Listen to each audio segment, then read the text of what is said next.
ಶ್ರೀ ಗುರುಭ್ಯೋ ನಮಃ. ಶ್ರೀ ಗಣೇಶಾಯ ನಮಃ. ಓಂ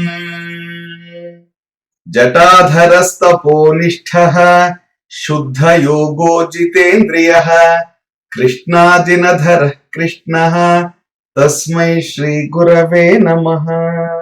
ಸರ್ವರಿಗೂ ನಮಸ್ಕಾರ. ಶ್ರೀ ಸ್ಕಾಂದ ಮಹಾಪುರಾಣದ ಕಥೆಗಳ ಸಾಲಿನಲ್ಲಿ 327ನೆಯ ಭಾಗ.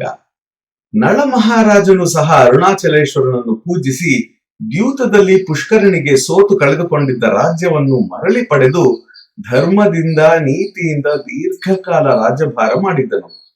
ಇಲ ಎಂಬುವವನು ಗಂಡಸರಿಗೆ ಪ್ರವೇಶವಿಲ್ಲದ ಗೌರಿವನವನ್ನು ಅರಿವಿಲ್ಲದೆ ಪ್ರವೇಶಿಸಿ ಸ್ತ್ರೀಯಾಗಿ ಮಾರ್ಪಟ್ಟವನು ಪುನಃ ಪುರುಷತ್ವ ಪ್ರಾಪ್ತಿಗಾಗಿ ಕುಲಗುರುಗಳಾದ ವಸಿಷ್ಠರ ಸಲಹೆಯಂತೆ ಅರುಣಾಚಲನನ್ನು ಪೂಜಿಸಿ ನಂತರ ತಪಸ್ಸಿನಿಂದ ಪರಮೇಶ್ವರನನ್ನು ಪ್ರಸನ್ನಗೊಳಿಸಿ ಮೊದಲಿನಂತೆ ಪುರುಷನಾಗಿ ಚಂದ್ರನಿಂದ ಉಪದೇಶಿತನಾಗಿ ಅರುಣಾಚಲೇಶ್ವರನನ್ನು ಕುರಿತು ತಪಸ್ಸು ಮಾಡಿ ಮೋಕ್ಷವನ್ನು ಹೊಂದಿದನು. ಜಡಭರತ ಮುನಿಯು ಅನಾಥ ಜಿಂಕೆ ಮರಿಯನ್ನು ರಕ್ಷಿಸಿ ತನ್ನ ಮರಣದ ನಂತರ ಇದರ ಗತಿ ಏನು ಎಂದು ಅದನ್ನೇ ಚಿಂತಿಸುತ್ತಾ ಮೃತನಾಗಿ ಮರುಜನ್ಮದಲ್ಲಿ ಜಿಂಕೆಯಾಗಿ ಜನಿಸಿದವನು ಅರುಣಾಚಲೇಶ್ವರನ ಆರಾಧನೆಯಿಂದ ಪರಮ ಪದವನ್ನು ಹೊಂದಿದನು.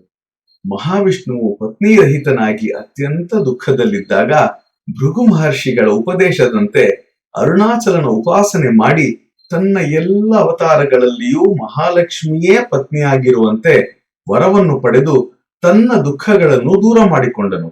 ಅಂತೆಯೇ ಸರಸ್ವತಿ, ಸಾವಿತ್ರಿ, ಮಹಾಲಕ್ಷ್ಮಿ, ಭೂದೇವಿ, ನದಿ ಅಭಿಮಾನಿ ದೇವತೆಗಳು ಶೋಣೇಶ್ವರನನ್ನು ಉಪಾಸಿಸಿ ತಮ್ಮ ಕಷ್ಟಗಳನ್ನು ಪರಿಹರಿಸಿಕೊಂಡರು. ಈ ಪರ್ವತದ ಪೂರ್ವ ದಿಕ್ಕಿನಲ್ಲಿ ಭಾಸ್ಕರ, ದಕ್ಷಿಣದಲ್ಲಿ ವಿಶ್ವಾಮಿತ್ರ, ಪಶ್ಚಿಮದಲ್ಲಿ ವರುಣ, ಉತ್ತರದಲ್ಲಿ ಶಿವನ ತ್ರಿಶೂಲಾಭಿಮಾನಿ ದೇವತೆಗಳು ಅರುಣಾಚಲನನ್ನು ಸೇವಿಸುತ್ತಿರುವರು. ಈ ಪರ್ವತದ ಸುತ್ತಲೂ 2 ಯೋಜನ ವ್ಯಾಪ್ತಿಯವರೆಗೆ ಇದರ ಸೀಮಾರೇಖೆ ಇದ್ದು ಮೇಲೆ ಹೇಳಿದ ದೇವತೆಗಳು ತಮ್ಮ ತಮ್ಮ ಎಲ್ಲೆಗಳಲ್ಲಿ ನಿಂತು ಪರ್ವತ ರೂಪದ ಈಶ್ವರನನ್ನು ನಿರಂತರವಾಗಿ ಪೂಜಿಸುತ್ತಿರುವರು. ಈ ಗಿರಿಯ ಉತ್ತರ ಶಿಖರದಲ್ಲಿ ಒಂದು ಆಲದ ಮರವಿದೆ. ಅದರ ಮೂಲದಲ್ಲಿ ಸದಾಶಿವನು ಸಿದ್ಧವೇಷದಲ್ಲಿ ಯಾವಾಗಲೂ ನೆಲೆಸಿರುತ್ತಾನೆ.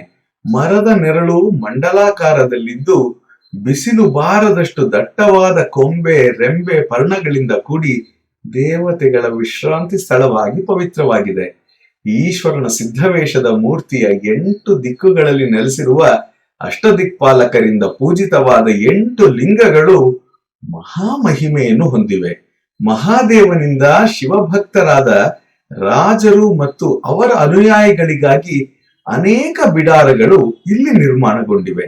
ಇದರ ಸನಿಹದಲ್ಲಿಯೇ ಬೃಹದಾಕಾರದ ಪುರಾತನವಾದ ಬಕುಳ ವೃಕ್ಷ ಅಂದರೆ ರಂಜದ ಮರ ಇದ್ದು ಅದು ಸರ್ವಾರ್ಥ ಸಿದ್ಧಿಪ್ರದವಾಗಿದೆ. ಇದರ ಮೂಲದಲ್ಲಿ ವಾಮದೇವ ಮಹರ್ಷಿಯು ಶಿವನ ಉಪಾಸನೆಯಲ್ಲಿ ನಿರತನಾಗಿರುತ್ತಾನೆ. ಅಗಸ್ತ್ಯ, ವಸಿಷ್ಠ ಮಹರ್ಷಿಗಳು ಅರುಣಾಚಲೇಶ್ವರನನ್ನು ಪೂಜಿಸಿ 2 ಲಿಂಗಗಳನ್ನು ಪ್ರತಿಷ್ಠಾಪಿಸಿ ದೀರ್ಘಕಾಲದವರೆಗೆ ಕಠಿಣತಮವಾದ ತಪಸ್ಸನ್ನು ಮಾಡಿದ್ದರು. ಬಂಧುಗಳೇ, ಇದರ ಮುಂದುವರಿದ ಭಾಗವನ್ನು ನಾಳೆ ಶ್ರವಣ ಮಾಡೋಣ. ಸಮಸ್ತ ಸನ್ಮಂಗಳಾನಿ ಭವಂತು. ಜೈ ಶ್ರೀರಾಮ್.